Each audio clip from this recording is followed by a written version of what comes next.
दर्शकबिन आज कार्तिक 14 गते शुक्रबार दिनभरका प्रमुख खबरहरू। ओली र लेखकलाई तोकिएको स्थान हद विरुद्ध सर्वोच्चले दिएन अन्तरिम आदेश। महामन्त्रीद्वयको आग्रहलाई खड्कालाई सभापतिले दिएको जिम्मेवारी अनुसार अधिवेशनको वातावरण बनाउनुहोस्। नागरिक उन्मुक्ति पार्टीको घोषणा, अब जनताले सिधै कार्यकारी प्रमुख छान्ने। रेशम चौधरीको दाबी, मैले भाग लिन पाइन भने देशमा फेरि चुनाव हुँदैन। प्रेस चौतारीका अध्यक्ष गणेश पाण्डेको घरमा ढुङ्गा प्रहार। गगनले महाधिवेशन कार्यतालिका पेश गर्न नदिए आउँदिन भनेपछि रोकियो कांग्रेस बैठक। काठमाडौँका अतिक्रमित जग्गा खाली गराउन 7 दिने अल्टिमेटम। सुर्खेतमा 50 वर्षीय महिलाको हत्या, छोरा प्रहरी नियन्त्रणमा। देशभर नर्सहरूको आन्दोलन, न्यूनतम तलब र भत्ताका लागि सडकमा स्वास्थ्य कर्मी। पछिल्लो 3 महिनामा 450 प्रहरी कर्मचारीले दिए राजीनामा। हिमपातले मुस्ताङको हिडन भ्यालीमा फँसेका 15 पर्यटकको उद्धार। तमोर करिडोर र मेची राजमार्ग अवरुद्ध। खराब मौसमका कारण पोखरा, भरतपुर र तुमलिङ टार विमानस्थल बन्द। भिजिट भिसा डलर अनिवार्य प्रावधान हट्यो। 6 महिनाको वैध पासपोर्ट भए पुग्ने। सरकारी ऋण 27 खर्ब 43 अर्ब, 3 महिनामा थपियो 50 अर्ब।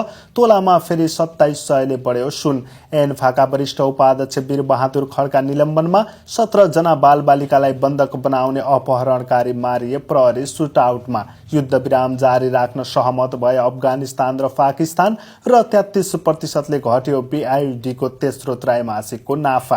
दर्शकबिन नमस्कार। दैनिक समाचारको सङ्गालो हातेमालो अपडेटमा तपाईहरूलाई स्वागत छ।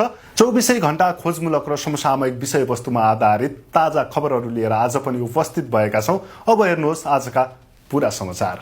निवर्तमान प्रधानमन्त्री केपी शर्मा ओली र गृहमन्त्री रमेश लेखकलाई सरकारको अनुमति बिना काठमाडौँ उपत्यका बाहिर जान नपाउने गरी सरकारले स्थान हद तोकेको विरुद्ध परेको रिट निवेदनमा सर्वोच्च अदालतले अन्तरिम आदेश दिन अस्वीकार गरेको छ। न्यायाधीश निरपत्य ध्वज निरौलाको इजलासले उनीहरूलाई स्थान हद तोक्नुको कारण पेश गर्न सरकार र जाँचबुझ आयोगको नाममा आदेश जारी गरेको हो।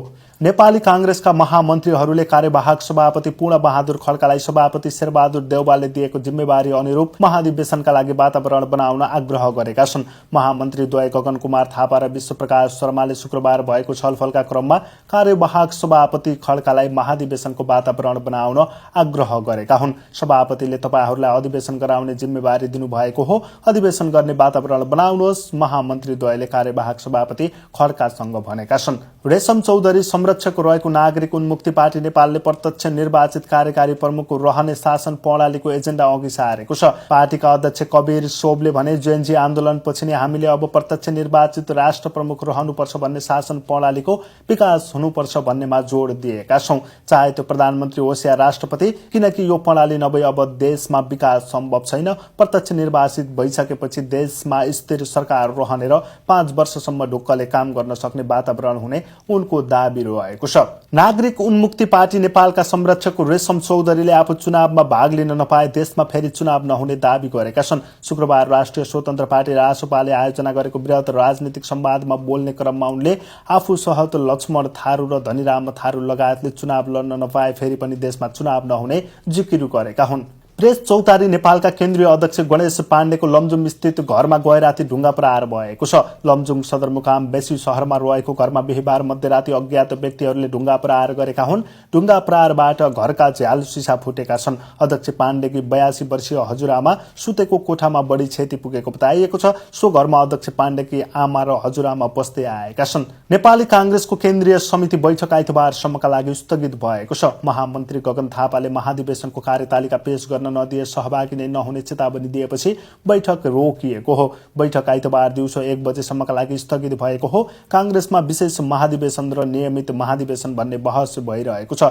यस विषयमा केन्द्रीय समिति बैठकमा छलफल भइरहे पनि संस्थागत निर्णय भएको छैन। काठमाडौँ महानगरपालिका र काठमाडौँ उपत्यका विकास प्राधिकरणले 7 दिनभित्र अतिक्रमित जग्गा तथा मापदण्ड विपरीतका संरचना हटाउन निर्देशन दिएका छन्। महानगरपालिका र उपत्यका विकास प्राधिकरणको गत असोज 2 गते बसेको संयुक्त उक्त बैठकको निर्णय अनुसार आज सार्वजनिक सूचना जारी गरी अतिक्रमित क्षेत्र खाली गराउन निर्देशन दिएको हो। काठमाडौँ महानगरपालिकाका क्षेत्रभित्र र सिमानामा जोडिएका काठमाडौँ जिल्लाभित्रका सार्वजनिक स्थानका अतिक्रमित तथा मापदण्ड विपरीतका संरचना नहटाए कारबाही गर्ने चेतावनी समेत दिएको छ।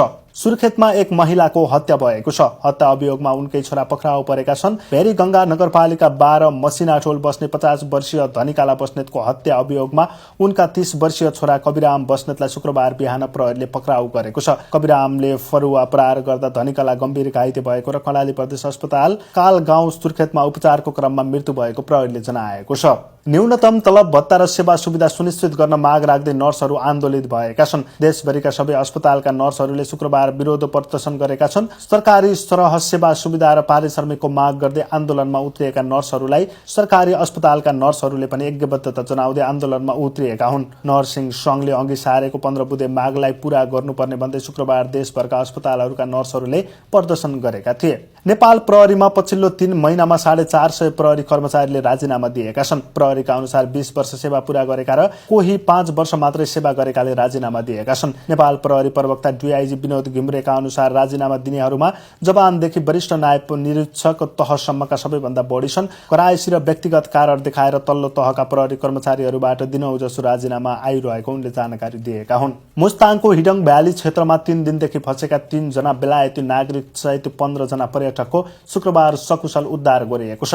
नेपाली सेना, सशस्त्र प्रहरी, नेपाल प्रहरी र गैर सैनिक पथ प्रदर्शकको संयुक्त टोलीले उनीहरूलाई 4900 मिटरको उचाइमा रहेको बतासे डाँडाबाट उद्धार गरेको हो। म्याग्दीदेखि धवलागिरी हिमाल फन्को लगाएर मुस्ताङ जाने धवलागिरी चक्रीय पदमार्गमा ट्रेकिङ गरिरहेका उनीहरू 11 कार्तिकदेखि हिमपातका कारण फँसेका थिए। निरन्तरको वर्षाका कारण बाढी र पहिरो जाँदा विभिन्न जिल्लामा राजमार्ग अवरुद्ध भएका छन्। तमोर करिडोर, मेची राजमार्ग र बिपी राजमार्ग बाढी पहिरोका कारण अवरुद्ध भएका छन्। पाँचथर र धनकुटाको सिमानामा पर्ने नाभा खोलामा बाढी आएपछि धरान धनकुटा मूलघाट हुँदै पाँचथर ताप्लेजुङ जोड्ने तमोर करिडोर अवरुद्ध भएको प्रहरीले जनाएको छ।